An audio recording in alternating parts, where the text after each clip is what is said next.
pero hay un trabajo en el Washington Post este fin de semana de cómo Maduro venció a Guaidó y a Trump. Hay una realidad en el continente, los americanos están acostumbrados a ver sus intereses y no ven que la realidad del continente se está moviendo. Brasil está anunciando que le va a comprar asfalto, gas, no sé qué cosa a Venezuela. Los hindúes mandaron unos emisarios porque quieren el petróleo. Todo se mueve, todo se mueve. Yo no estoy diciendo que esto se está poniendo bien o nada por el estilo, porque las encuestas comienzan a señalar unos datos clave. En primer lugar, la primaria la va a ganar María Corina, pero María Corina, que no es bruta, María Corina, ella lo que es terca y radical. Y radical. Porque, el ego sí, la mata. No, porque ella insiste en que la salida de fuerza y toda esa cosa que es lo que ha sido derrotado. Pero en la primaria van a votar, según dicen las encuestas, 5%, 7%, 8%. Quiere decir un público que es el radical, que suscribe, porque cuando tú ves los candidatos que respaldan la primaria, casi todos vienen de la abstención y de respaldar a Guaidó. Claro. Bueno, ahí va el radicalismo. Y el radicalismo tiene unas campañas muy fuertes. Hay unos videos en las redes contra Manuel Rosales que dicen el abogado de Maduro le caen encima y le dan bastante duro porque el radicalismo insiste en que hay unos traidores, unos vendidos, unos lacranes y siguen sus prédicas. Esa prédica, cuando tú la revisas en la encuesta, el 65% de los venezolanos está de acuerdo con que le hayan dado bollo a Guaidó.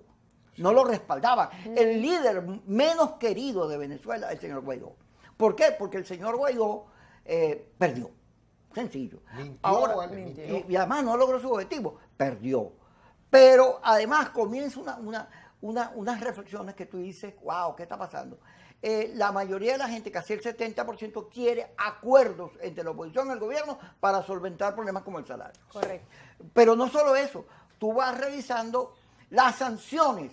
Casi el 70% de los venezolanos se opone a las sanciones. Leopoldo López, como vive en España, no sabe ni lee encuesta. Porque si no, o John Goycochea se dirán cuenta que insistiré en eso, pues yo. La gente está saturada de la destrucción del país, de la confrontación, de la peleadera. Eso la tiene angustiada, triste, llena de dolor y quiere salir de eso. Por eso es que hacen lo del estadio como lo hacen. Por eso el discurso del optimismo. Fíjate que en Chile a Pinochet se le ganó no con la denuncia de los presos políticos, la muerte de la dictadura, sino con ahí viene la alegría. Ahí viene la esperanza. Ahora sigue viendo las encuestas y te das cuenta que María Corina, por cierto, Manuel Rosales ha ido cayendo, porque bueno, los radicales y su campaña. María Corina está adelante, después viene el Conde del Guácharo. El Conde del Guácharo no tiene cómo ganarle ni al acuerdo que viene entre Manuel Rosales y Capriles y AD, que va a tener un solo candidato, ni a María Corina, no tiene, porque él se equivocó, se metió donde no era, él tenía que ser el candidato que no tenía que ver con el conflicto. El independiente, el outsider. Entonces se equivocó, bueno, porque no es político, y los políticos en esas cosas, como los chores todos, hacen los ajados que tienen que hacer. Tampoco se deja asesorar. Mira, pero usted está hablando mucho. Todo está diciendo, todo está diciendo, que el país se hartó del liderazgo político y de todos esos discursos de venganza, odio, porque no funcionaron. Y está buscando otra cosa que todavía no aparece, pero el 70% quiere algo diferente.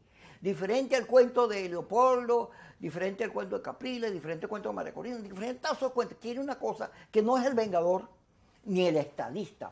Porque si fuera el estadista, el Conde del Guácharo, la Cava o Paraqueima, que anda en eso ahorita, no tuvieran los números que tienen. Métase por ahí, señora, mi querida Indy.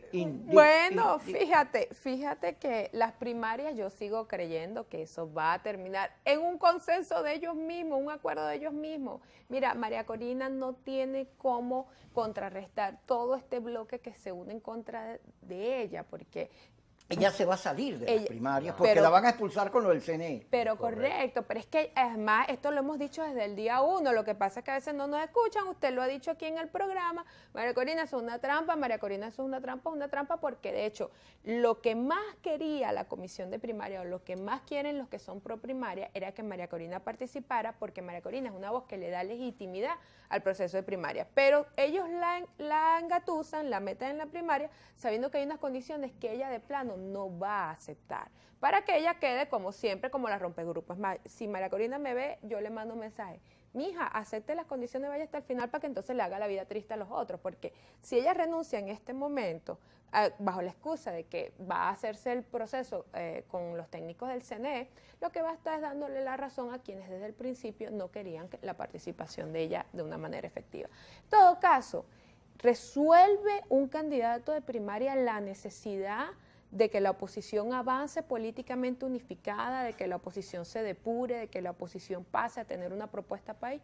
No, siguen nadando, siguen arando en el mar, siguen nadando en la corriente equivocada, de allí no va a salir nada bueno, entonces se ponen bravísimos con uno cuando uno les dice que el chavismo vuelve a ganar el 2024, pero es que frente a esos procesos internos que ellos ni siquiera analizan, ni siquiera se dan cuenta de cuál es la necesidad y cuál es el estadio del país. Ahora, la alianza Capriles-Rosales, no quiero dejarla pasar debajo de la mesa, porque el tema es, ¿le irán a quitar la inhabilitación a Enrique?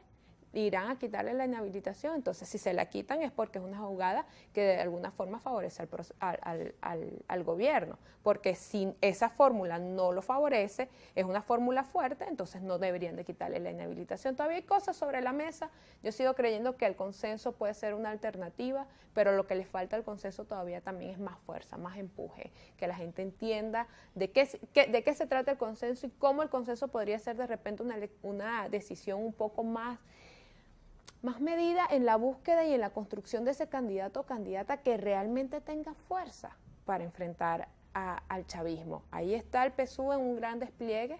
Hemos visto en los últimos días un Diosdado recorriendo los estados. Vemos, esto no hay que pasarlo bajo de la mesa, esa reconciliación con la Cava, con Ameliache, eso es importante y eso es un mensaje para la oposición. Se ponen bravísimos conmigo cuando yo le digo, aprendan de la Cava y de Diosdado. Bueno, ¿por qué la oposición no tiene la madurez para también buscar esas unidades que a veces parecían insalvables? Y ahí están reconciliándose y el chavismo avanzando. Yo lo que hago es ponerle a ellos las debilidades que tienen para que vean que entonces cómo se van quedando en el camino la oposición mientras que el chavismo avanza y no lo sorprenda un triunfo en el 24. Señor Joel. El consenso tiene que construir una discursiva que convenza al país que nosotros podemos ganar las elecciones en el 24 y no en el 30. Nosotros tenemos que ver cómo le hacemos entender a los alcaldes, que es además constitucionalmente la unidad primaria de atención al problema ciudadano, que ellos no son simples pagadores de una nómina, sino que tienen que exigir y requerir su autonomía y cuáles son las cosas que deben hacer. Lo mismo con los